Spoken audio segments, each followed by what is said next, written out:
bonjour à tous, je suis ravi d'animer cette table ronde sur le stand de la ferme digitale à l'initiative de Mimosa. Alors je vais me présenter d'abord, je m'appelle Philippe Berchambre, je suis le cofondateur de Business of Bouffe, qui est le podcast, comme son nom l'indique, qui s'intéresse aux coulisses de la bouffe, donc de l'agroalimentaire, et dans lequel on a pris l'habitude depuis plusieurs années d'interviewer sur le temps long les principaux acteurs du secteur agroalimentaire, de l'assiette au champ, de la terre à l'assiette. Donc le thème aujourd'hui de cette table ronde, c'est le financement de la transition agroalimentaire, et en particulier le financement de la transition agroalimentaire grâce aux consommateurs. Donc je vous laisse découvrir, bon, je pense que vous le connaissez vu que vous êtes venu, la problématique qu'on va couvrir aujourd'hui. Donc comment financer la transition des filières agroalimentaires en le valorisant auprès des consommateurs. Donc c'est un sujet que je connais un peu, mais heureusement, on a aujourd'hui des experts qui connaissent bien mieux le sujet que moi, donc on est sauvés. Donc Fanny, si tu veux bien. Merci. Eh bien, merci déjà beaucoup pour cette invitation. Donc moi, je travaille chez Utopie, un cabinet de conseil en développement durable. Nous accompagnons des entreprises dans la conception et le déploiement de stratégies à impact. On est à l'origine du mouvement Bicorp en France, des entreprises donc qui allient le but lucratif et l'intérêt général. Donc historiquement, on accompagne des entreprises de l'agroalimentaire et de la distribution notamment sur les enjeux de mise en place de filières durables, mais aussi de transformation de leur offre pour aller tirer vers une offre 100% responsable. Et nous accompagnons aussi des acteurs de territoire, donc des acteurs publics, sur les stratégies alimentaires territoriales, les PAT, si vous connaissez peut-être, les projets alimentaires territoriaux, mais aussi sur la création et la programmation de lieux hybrides innovants, notamment de plateformes logistiques relocalisées pour faciliter l'accès à des débouchés locaux pour les producteurs. De mon côté, moi, je suis responsable de la transition, des sujets de transition alimentaire appliqués aux territoires et aux entreprises chez Utopie. Je travaille depuis 8 ans et je reviens d'une année sabbatique que j'ai consacrée à l'exploration terrain des sujets alimentaires, où chaque mois, j'ai essayé un métier différent de l'alimentation, du maraîchage, de l'élevage. J'ai travaillé dans une conserverie de poissons ou dans un magasin producteur, et je suis forte de ces expériences terrain. Je mène désormais je transmets la bonne parole auprès des acteurs publics et privés sur les sujets et les enjeux de transition alimentaire au sein d'Utopie. Donc tu connais bien le sujet. Laurent, est-ce que tu peux te présenter? Alors j'ai l'habitude dans Business of Bouffe de tutoyer tout le monde, j'ai oublié de vous prévenir, j'espère que ça ne vous choque pas. Aucun problème, tu as raison.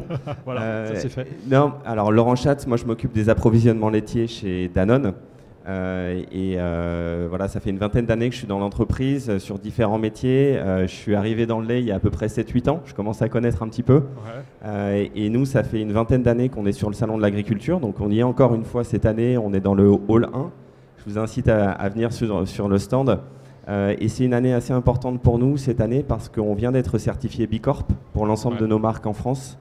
Et c'est quelque chose qui traduit un engagement de longue date chez Danone sur la transition agroécologique. On appelle ça l'agriculture régénératrice chez nous, avec beaucoup de changements de pratiques dans notre entreprise, chez nos éleveurs de lait. Et donc en fait maintenant nos 26 marques sont Bicorp en France. Et c'est vraiment un step change hyper important pour l'entreprise et pour les salariés. Parfait. Et toi Florian, pour les rares personnes ici qui ne te connaissent pas, qui es-tu ? Donc Florian Breton, bonjour à toutes et tous et merci d'être présent aussi nombreux aujourd'hui avec 2 casquettes. Donc la première, j'ai aussi cofondé en 2016 cette formidable association qui vous accueille aujourd'hui, qui est la Ferme Digitale, que j'ai coprésidée jusqu'en 2021. Donc on est on est 80 membres, dont 60 exposants sur plus de 600 mètres carrés. Donc vous pouvez rencontrer ici l'innovation agricole. Et ma première casquette, c'est en effet celle de fondateur de Mimosa. Je suis petit-fils de viticulteur et on va dire que ma vision initiale entre 2005 et 2010 était que l'agriculture était au cœur de tous les grands défis auxquels fait face aujourd'hui l'humanité, que ce soit sanitaire, alimentaire, démographique, climatique, environnemental, énergétique, à peu près tout, et on en parlera tout à l'heure. Et donc, du coup, pour accélérer cette transition, je me suis intéressé à un certain nombre de sujets comme tout bon entrepreneur, la consommation, la distribution et la finance. Et c'est vers la finance que j'ai orienté mon énergie, puisque j'ai fondé donc en 2015 Mimosa, donc, qui est une plateforme de financement qui accompagne des projets agricoles en transition. Et on a donc 2 offres de financement, le don et le crédit à ce stade-là. On a accompagné 5000 projets en 6 ans et demi. Alors, on aura l'occasion d'y revenir. Hein. En stats, ouais, ce qui est un record mondial, et on a déployé à peu près 70 millions d'euros de financement. Mais on y reviendra en détail. On va y revenir parce que justement, je vous propose d'organiser cette table ronde en 3 temps. J'aimerais, parce qu'on a un peu échangé ensemble pour préparer, j'aimerais qu'on prenne un tout petit peu de recul au tout début et qu'on revienne sur les enjeux de la transition agroalimentaire. Évidemment, on en parle tous, et encore plus cette semaine au Salon de l'Agriculture, mais c'est bien de rappeler et de se rappeler ensemble quels sont les domaines touchés et variés de la transition agroalimentaire, parce qu'évidemment, on sait que ça concerne l'environnement, la santé, la souveraineté alimentaire, ce qui est malheureusement tristement d'actualité dans le contexte géopolitique. Donc j'aimerais qu'on prenne ce temps de le rappeler rapidement. Ensuite, on parlera évidemment du consommateur, parce que c'est l'objet aujourd'hui, et de voir déjà quel niveau de conscience il a aujourd'hui de ces enjeux, comment on peut l'impliquer dans son acte d'achat, voire mieux, et ça c'est le sujet qui nous intéresse particulièrement, en essayant de l'impliquer carrément dans le financement des projets via le financement participatif. Ça vous va? C'est parfait. Ça vous va? Yes, j'aime bien créer un petit peu Préparez vos questions. Ouais, voilà. Et évidemment, on gardera un petit temps de questions-réponses à la fin, parce que je sens que vous en aurez plein. Donc écoutez bien. Donc on commence par le contexte, comme je l'évoquais tout à l'heure, et j'aimerais par exemple donner la parole à Fanny, puisqu'on a la chance d'avoir quelqu'un qui a une position privilégiée d'observateur de l'écosystème. Est-ce que tu pourrais nous donner les grandes lignes rapidement? Malheureusement, on n'a pas le temps de faire une conférence parce que c'est un vaste sujet, des enjeux de la transition agroalimentaire. Oui, merci. Donc effectivement, ce sujet il pose la question de l'urgence à laquelle on est confronté sur l'enjeu de transition. On voit depuis de nombreuses années les limites du modèle agro-industriel qui à la fois est basé sur des logiques de concentration des acteurs, d'intensification des procédés de production et notamment la grande dépendance aux intrants chimiques, de spécialisation des agriculteurs, mais aussi des régions, des territoires. Et face à ça, ces logiques-là, effectivement, ont permis d'accéder à un modèle, à une alimentation bon marché accessible à tous, mais on en voit aujourd'hui les limites, notamment les impacts environnementaux sur la biodiversité, l'eau, les sols, mais aussi l'impact sur le capital agricole, d'une certaine manière. On sait aujourd'hui qu'il y a une véritable crise de vocation des métiers du monde agricole. On sait qu'un agriculteur sur 2 va partir à la retraite d'ici 2026 et que cette crise de vocation, elle est portée aussi par le sujet de la répartition de la valeur et la précarisation de ces métiers-là. On sait qu'en moyenne, sur 100 € de dépenses alimentaires en France, il y a uniquement 6,50 € qui reviennent à l'amont agricole. Donc cette situation-là... donc c'est celle de l'amont agricole, mais en fait elle concerne aussi tout le reste de la chaîne. C'est important de se dire que les acteurs de l'agroalimentaire ont un rôle absolument clé et fondamental dans le système alimentaire, puisque dans nos assiettes, 53% de ce qu'on consomme sont des produits transformés, ou 40% issus de la restauration. Donc le produit brut, finalement, c'est pas grand-chose. Donc les acteurs de l'agroalimentaire ont un rôle fondamental, poussé par les consommateurs, dont on va parler aujourd'hui. Consommateurs qui, si on regarde les quelques sondages qui existent, disent pour 82% vouloir consommer moins mais mieux. Donc il y a une dynamique qu'on connaît aujourd'hui, qui est installée, qui est ancrée et qui continue de témoigner. Même, on peut le voir sur certains exemples, certaines réussites quand même assez incroyables, comme la brique de lait de la marque du consommateur, qui est la brique la plus vendue en 2021, qui est donc un dispositif où là, les consommateurs ont co-construit le prix de la brique de lait. Donc un exemple à nouveau du fait que les consommateurs ont une certaine maturité sur le sujet et de véritables attentes. Tout ça, donc, ce contexte de transition s'inscrit aussi, je ne l'ai pas évoqué en introduction, mais on a une activité de think tank chez Utopie et on publie des notes de position sur différents sujets qui nous tiennent à cœur.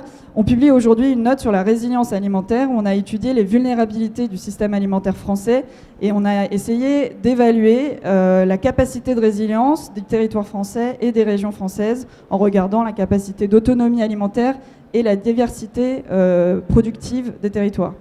Donc dans ce contexte-là, quand on a analysé les vulnérabilités, on a bien en tête qu'il y a une quantité d'aléas désormais auxquels on va être exposé. Aléas sanitaires, on en sort. Aléas climatiques, bien évidemment. Aléas géopolitiques, on est en plein dedans.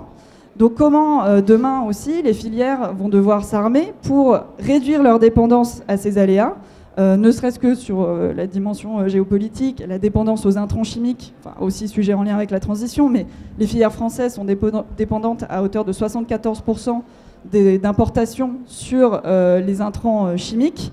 Donc quand on sait qu'un quart du sourcing européen en engrais vient de Russie, on sait qu'il va y avoir très très loin de la souveraineté alimentaire, en effet.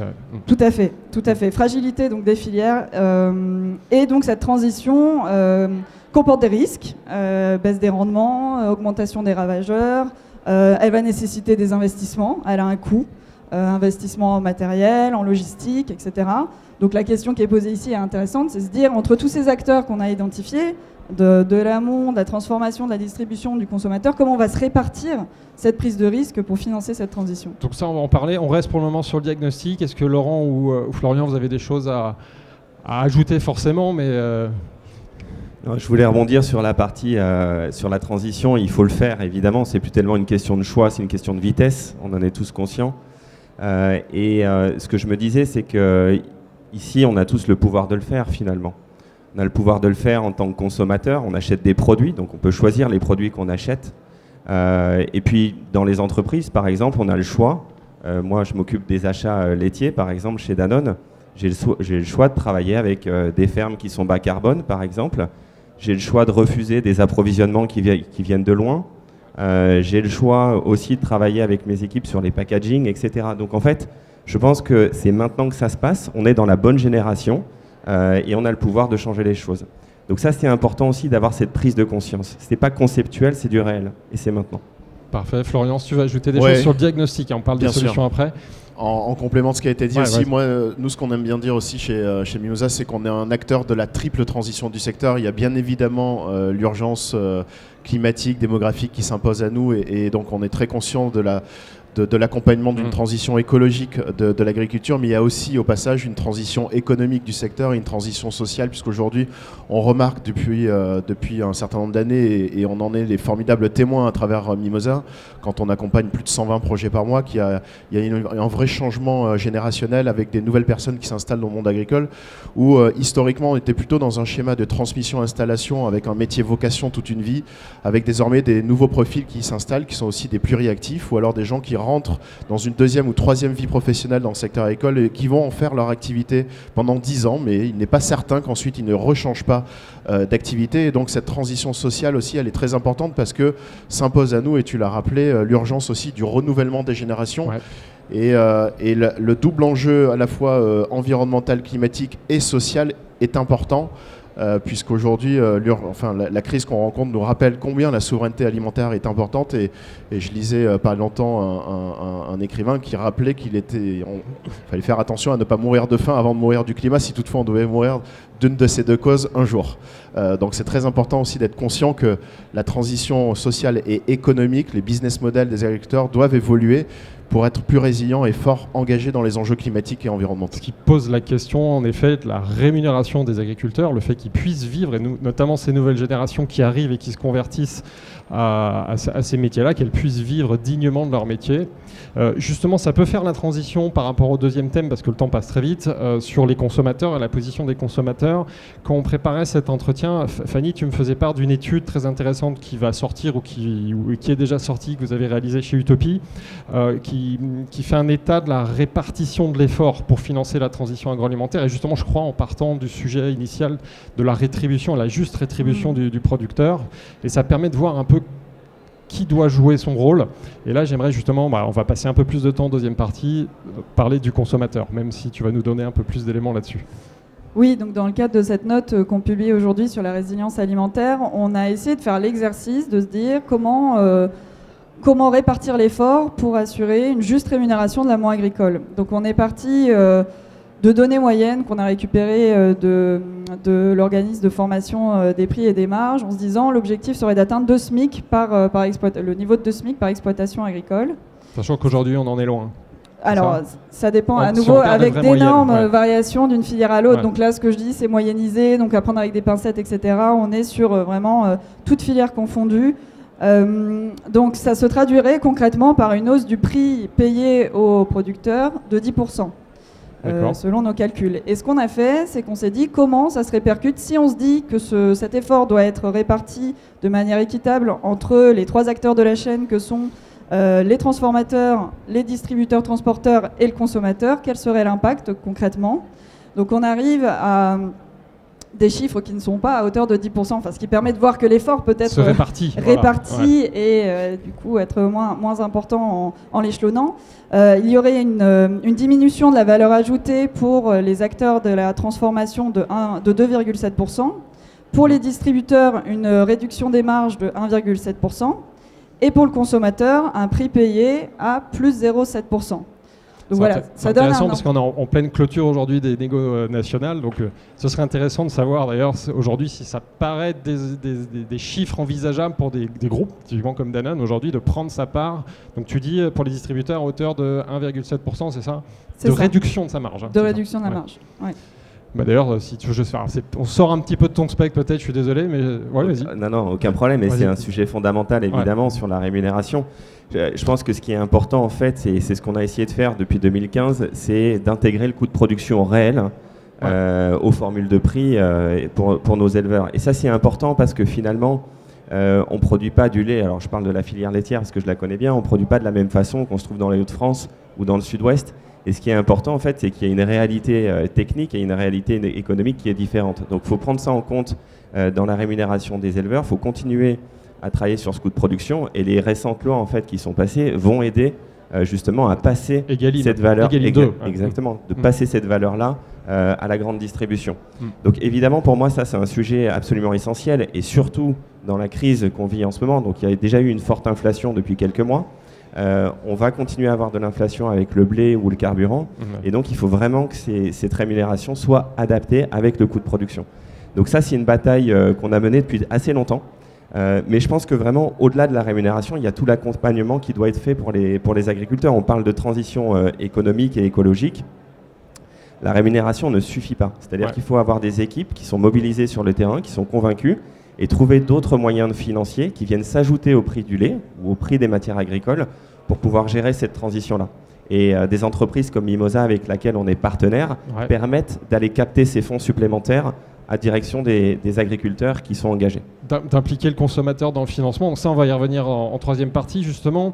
Si on reste sur le rôle du consommateur aujourd'hui, est-ce que ça on sent, on est tous d'accord qu'il y a une urgence aujourd'hui de rééduquer le consommateur pour qu'il paye le vrai prix. Donc dans l'étude d'Utopie, on parle de 0,7%, même si évidemment dans le contexte inflationniste aujourd'hui et de pouvoir d'achat, ça paraît compliqué. Mais est-ce qu'aujourd'hui ça vous paraît réaliste d'avoir comme ambition aujourd'hui de réapprendre aux consommateurs le vrai prix de l'alimentation et comment?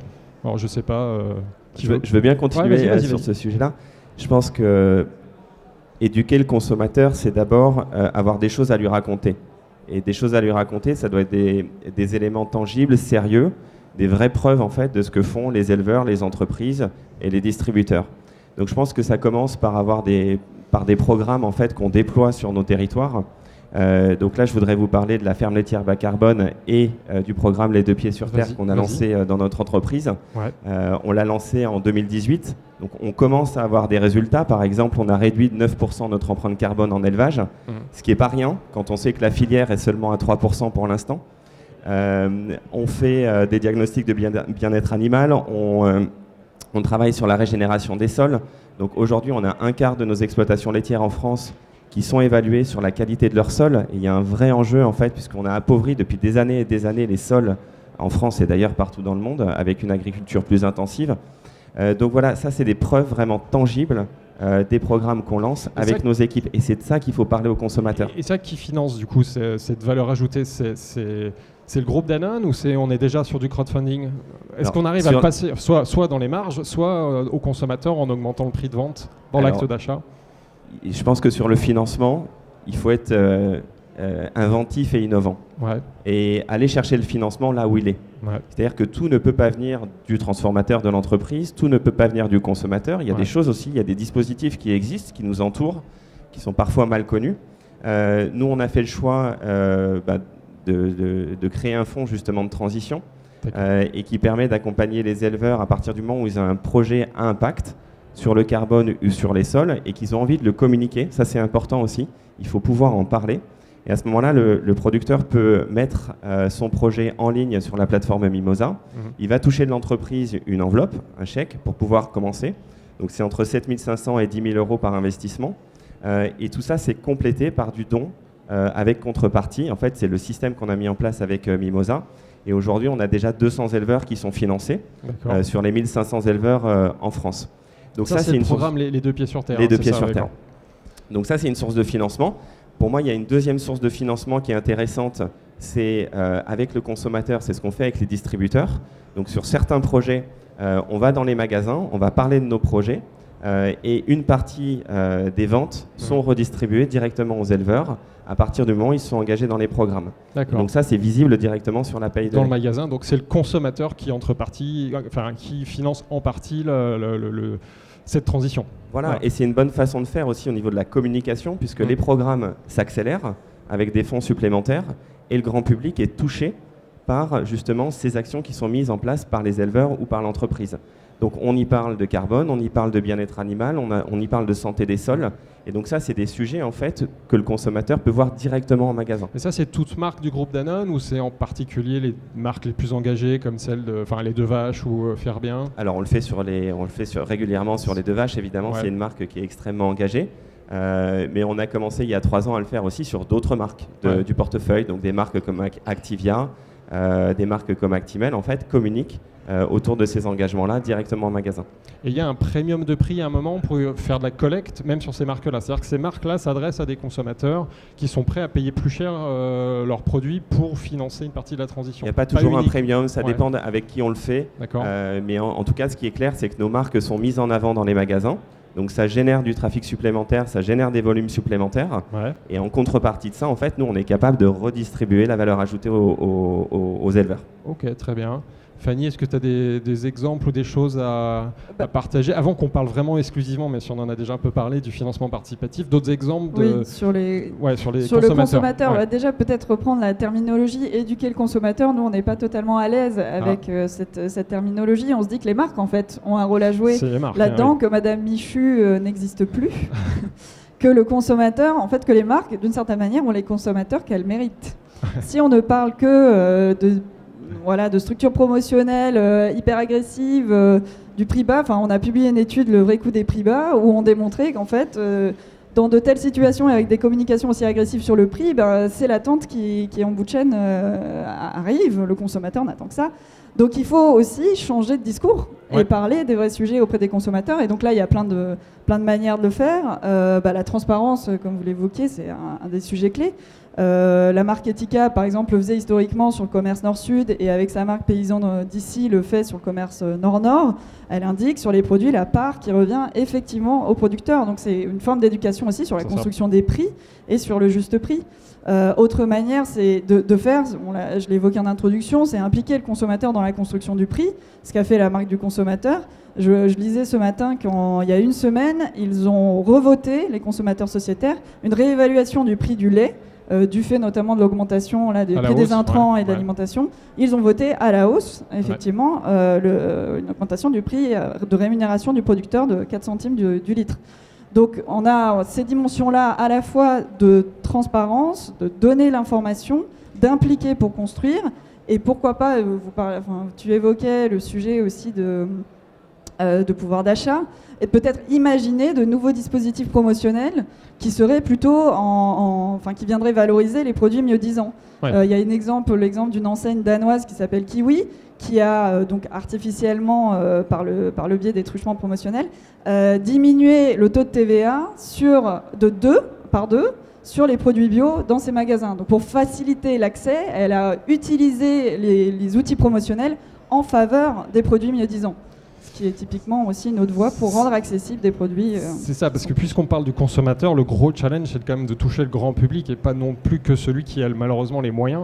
Donc c'est pour ça que quand je parle d'éducation, c'est aussi rééduquer le consommateur en disant « Ok, tu n'as pas beaucoup de moyens, mais peut-être que du coup, plutôt que de consommer certains produits qui sont moins utiles dans ton quotidien, il vaut mieux revaloriser ton alimentation. » Mais voilà. Donc ça, c'est en effet un vrai sujet. Je te remercie. Donc, du coup, on va aborder le sujet du financement participatif, même si on l'a un petit peu déjà abordé. Et je vais du coup donner la parole à Florian. Peut-être déjà revenir sur Mimosa, même si tu l'as un peu décrit en introduction, présenter Mimosa, enfin le financement participatif, et voilà, quelles promesses, que vous donnez quelques exemples de projets, et ensuite on parlera certainement du partenariat avec Danone. Oui, donc comme je le rappelais en intro, Mimosa est une plateforme de financement dédiée à la transition agricole et agroalimentaire. Donc on a 2 instruments, le don avec contrepartie et le crédit. Donc concrètement, les agriculteurs font appel à nous pour lever de l'argent. Alors le don avec contrepartie, c'est un système un peu historique dans le financement participatif, dans le crowdfunding.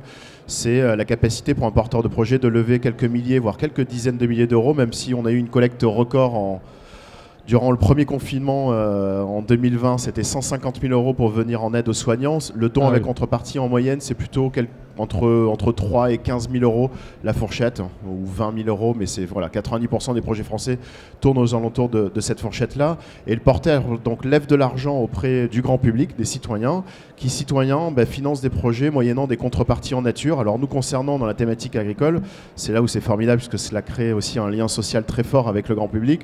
Ce sont des contreparties comme des produits, des séjours ou des expériences à la ferme. Les gens vont apprendre le métier d'éleveur, typiquement le matin, pour se retrouver à 6 h du matin pour réaliser la traite aux côtés des éleveurs Danone, et partagent aussi une journée, un moment sympathique, informel avec l'éleveur, pour comprendre aussi ces problématiques. Et puis ensuite, en 2018, on a lancé le crédit, donc on est devenu aussi une profession régulée, permettant ce coup-ci au grand public de placer leur épargne. Donc on sélectionne des projets avec des critères financiers et extra-financiers pour s'assurer aussi la trajectoire sociale, économique et écologique du projet que nous accompagnons. Et donc les citoyens, à travers Mimosa, prêtent, donc deviennent un peu les nouveaux banquiers de l'agriculture de demain, et donc sont rémunérés, au-delà d'avoir du sens et de la transparence dans leur épargne, que ne leur offrent pas les banques traditionnelles.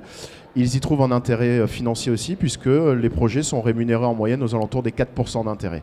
Donc là, tu mets en avant une des valeurs ajoutées de Mimosa, c'est votre capacité, déjà évidemment à collecter des projets, mais aussi à les analyser, à les ranker, exactement, comme on dit dans la finance. Tout à fait. Et ça, c'est important pour aiguiller le consommateur qui veut s'investir en réduisant son risque, j'imagine. Okay. C'est ce que j'ai pour habitude de rappeler. On est un tiers de confiance à la fois sur le crédit, sur les sujets financiers.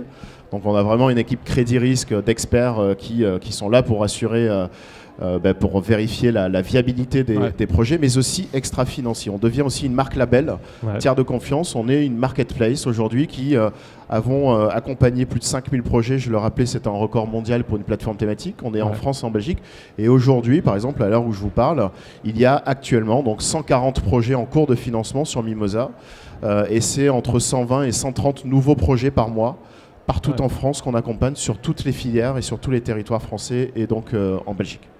Tu pourrais nous donner un exemple de projet qui vous avez accompagné, qui t'a marqué pour une raison ou pour une autre? Il y en a plein, il y en a dans le don et dans le crédit, et c'est aussi la trajectoire de croissance de l'entreprise. Un projet de don et de solidarité. On a accompagné aussi un éleveur il n'y a pas très longtemps en Nouvelle-Aquitaine qui avait subi un aléa climatique et qui se retrouvait dans une difficulté financière. Alors là, c'est un angle un peu plus difficulté financière. C'est peut-être un peu plus pathos et ça plaît souvent aux médias, mais c'est pas que ça, bien évidemment, qu'on accompagne. Et donc, grâce à la solidarité nationale, il a levé plus de 30 000 € et il a retrouvé sa boîte mail même saturée et même sa boîte postale, puisque les gens venaient chez lui lui filer des chèques. Et donc, ça passe en dehors même de Mimosa, vous voyez. Et les gens, on est dans le parfait miroir de ce qui se passe avec C'est qui le patron aussi, où le militantisme des consommateurs prend le dessus et nous dépasse même. Et sinon, après, dernièrement, on a accompagné un projet de dette, domaine de Blanville, en viticulture en Occitanie, donc à lever plus de 200 000 € sur la plateforme auprès des épargnants. Et puis, à l'extrême haut, on a accompagné production de lin en Normandie, 700 000 €, cogénération en Bretagne, 1,5 million, projet de méthanisation où on peut monter jusqu'à 2 millions d'euros. Donc c'est le grand écart qu'on fait sur la transition avec des petites, des moyennes et des grandes exploitations à travers l'entreprise. Donc par le don, le crédit, et juste pour finir sur cette partie-là, on va plus loin que les citoyens. L'exemple de Danone est aussi un partenariat visionnaire que vous avez eu avec nous en 2018, puisque vous avez été la première marque de l'agroalimentaire à avoir osé aussi vous associer à une démarche grand public pour le financement de vos éleveurs. Et au-delà du fait de stimuler les grandes marques, on va y revenir peut-être tout à l'heure dans les exemples, pour les engager dans le financement de leur filière d'approvisionnement, on vient récemment d'officialiser la levée d'un fonds, un fonds de dette qui est doté de 30 millions d'euros actuellement, et on vise entre 50 et 60 millions d'euros. Donc lever auprès de marques, mais aussi auprès d'institutionnels comme l'ADEME, comme le Fonds européen d'investissement, qui est la représentation de la Commission européenne, pour cofinancer aux côtés des particuliers toutes les collectes en dette de la plateforme supérieures à 100 000 €, pour garantir, et c'est un point qu'on n'a pas trop évoqué jusqu'à présent, un accès au financement qui est extrêmement simple et rapide pour les agriculteurs, puisque la transition de l'agriculture, c'est aussi une transition numérique. Et aujourd'hui, l'agriculture, c'est 70 à 90 heures de boulot par semaine. Et leur donner accès à un financement en 5 jours, typiquement jusqu'à 500 000 € ou en 10 jours maximum jusqu'à 2 millions d'euros, garantis grâce à l'intervention du fonds, c'est ça aussi l'accompagnement des mutations de l'agriculture, en plus de rendre cette agriculture extrêmement citoyenne, puisque aujourd'hui, on connecte vraiment le grand public à ces enjeux-là. Parfait. Laurent, pour toi, le financement participatif, qu'est-ce que ça représente ? Tu as commencé à en parler. Est-ce que tu pourrais nous en dire plus et parler de la collaboration avec Mimosa ? C'est vrai, on a commencé en 2018 avec Mimosa, avec une idée assez simple finalement, c'est qu'on voulait réduire l'empreinte carbone dans les élevages laitiers en France et on voulait améliorer l'image de l'agriculture en même temps. C'est-à-dire parler simplement du carbone, de l'impact sur la planète au plus grand nombre. Et donc on a commencé, on a eu des projets en fait assez classiques, par exemple sur du pâturage tournant, on a investi sur des chemins, sur des points d'abreuvement distants. On a travaillé aussi beaucoup sur les nurseries pour les jeunes animaux. Donc on a fait pas mal de projets individuels et aujourd'hui on a à peu près 200 éleveurs qui sont accompagnés avec du financement participatif. Et puis on a aussi travaillé de plus en plus sur des projets collectifs. On en a présenté quelques-uns sur notre stand depuis quelques salons maintenant. On a par exemple travaillé sur le montage d'une filière soja en Normandie. On a commencé avec 10 hectares, on est passé à 30, on est passé à 100. Et qui a l'initiative ? C'est Danone ? C'est un groupe de producteurs ? C'est Danone avec un groupement de producteurs très très motivés qui ont su s'associer avec des semenciers par exemple, parce que pour faire pousser du soja en Normandie, on n'utilise pas tout à fait les mêmes semences que d'habitude. Et puis on a travaillé aussi avec la coopérative locale, donc c'est tout un écosystème qui s'est monté sur lequel on a fait du financement. Et on est même allé jusqu'à couvrir les risques parce que c'est important en fait dans ces projets expérimentaux, c'est que la solution elle n'est pas disponible, elle n'existe pas au départ la solution. Donc les éleveurs prennent des risques avec leurs partenaires. Et donc un sujet majeur comme ça, c'est pas le financement participatif qui finance tout. Non, l'entreprise a financé une bonne partie. On est allé aussi chercher des fonds à l'extérieur au niveau de la région. Et ce qui est important, je reviens sur la couverture des risques. Quand on fait de l'expérimental, c'est important aussi pour les gens qui s'engagent de se dire je veux bien le faire à condition que si demain ça ne fonctionne pas, comment je fais pour en fait me rattraper. Et donc en fait il y a un fonds qui a été décidé justement pour couvrir ces risques-là. Mais aujourd'hui on n'a pas eu à l'activer parce que le soja normand fonctionne bien. Ça marche très bien, d'accord. Est-ce qu'il y a d'autres exemples de collaboration de Danone avec Mimosa ou non, Oui, et après, alors moi je suis particulièrement fier d'en parler aussi en termes de communication grand public. Par exemple en magasin, j'en parlais tout à l'heure, mais on a aussi pas mal de communication au niveau des grands événements, comme par exemple au Salon de l'Agriculture. Donc Mimosa est souvent présent aussi avec nous pour parler en fait tout simplement aux gens de ce qu'on fait. Parce que c'est important que non seulement ça soit visible en magasin, mais il faut que ça soit visible aussi auprès du grand public le plus souvent possible.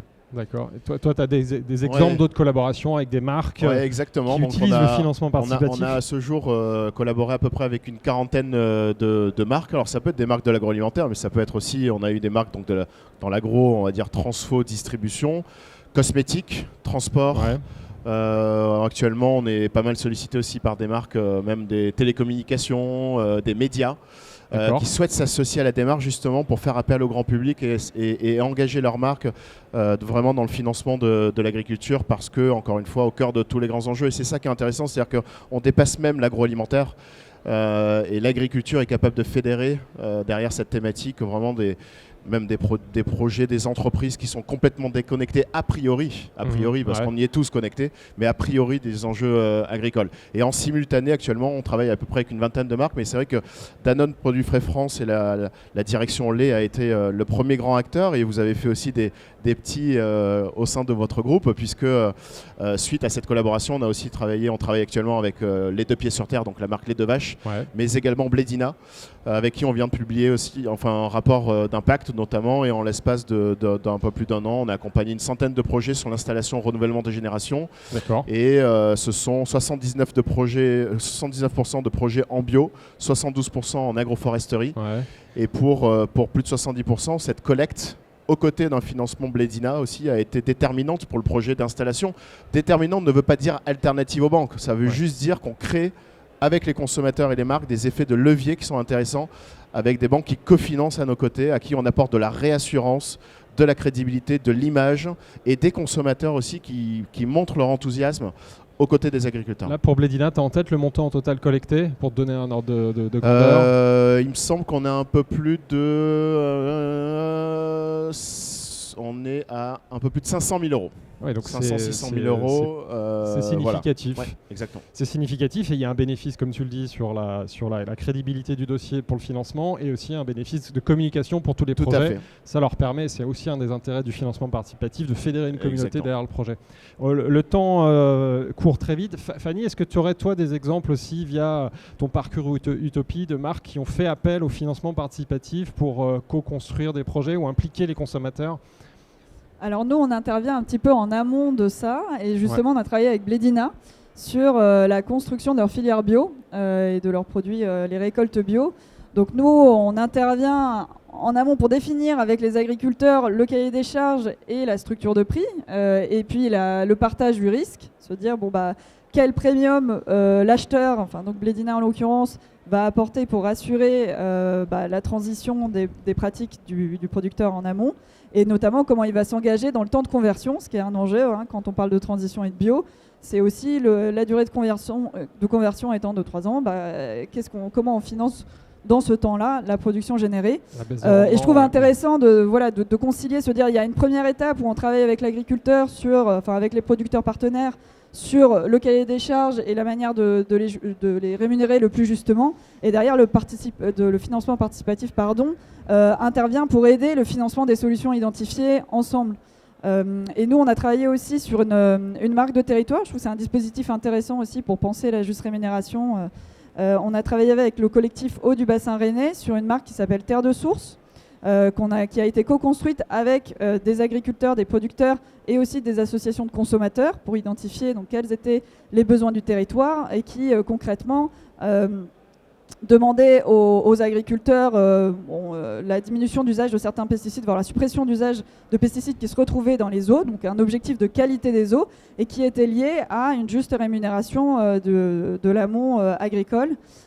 Et donc ce dispositif de marque, donc là on est à la phase de la construction de marque, qui est aussi un moment intéressant, je pense, pour intégrer tous ces sujets de juste rémunération et de financement. A été un dispositif aussi intéressant dans le sens où on trouve des débouchés. Derrière ces financements, cette transition, il faut aussi garantir qu'il y a des débouchés.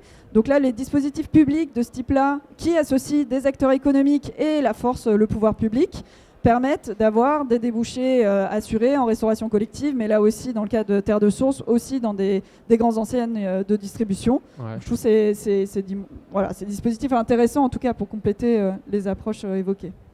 Merci, on arrive quasiment au terme de cette table ronde et en plus elle défile et il y a la prochaine qui commence. Donc est-ce que vous avez quelque chose à ajouter avant qu'on donne la parole au public pour des questions?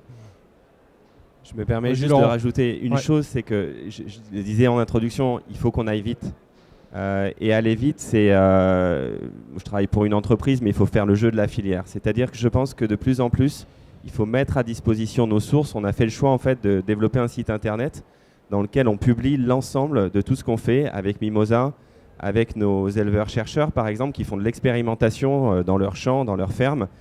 Tout ça est disponible sur notre site internet et en fait c'est disponible aussi pour nos concurrents qui ont leurs propres éleveurs. Donc c'est vraiment important de lancer ce mouvement-là qui permet en fait d'accélérer les choses par le financement mais aussi par le partage d'informations. Ouais, très bien. Est-ce que... Florian, tu as peut-être des choses à rajouter, Fanny aussi? Oui, il faut aller vite en effet. Et, je fais un petit teasing. Dans 6 semaines, on va lancer une innovation qui aura pour objet justement aussi de démocratiser le financement de l'agriculture au-delà même de notre propre plateforme. Justement pour rendre les consommateurs un peu tous acteurs, puisqu'aujourd'hui, en effet, vous avez un bulletin de vote quotidien, c'est votre carte bleue. Vous en aurez prochainement un nouveau qui est cette innovation et qui vous permettra justement à travers vos actes de consommation, d'être acteur aussi des projets de transition qu'on accompagnera et ce sera un beau projet puisque aujourd'hui on a vraiment une responsabilité collective à accompagner ces grandes mutations et ces grandes transformations.